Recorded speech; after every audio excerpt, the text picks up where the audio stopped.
Hello guys, in this video I am going to show you how to enable the who's snoring function in the sleep cycle application.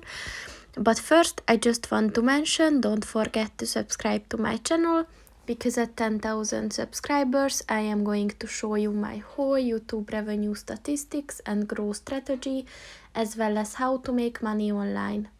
Let's jump into it. First of all, open the application on your phone and then click on the profile button at the bottom of the page on the right. And then at the premium section, look for the who's snoring button.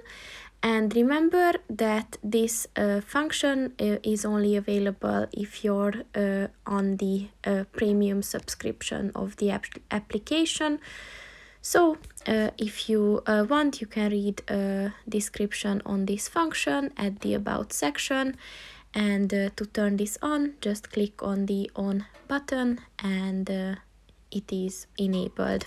So that's pretty much it for this video, guys. See you in the next one. Goodbye.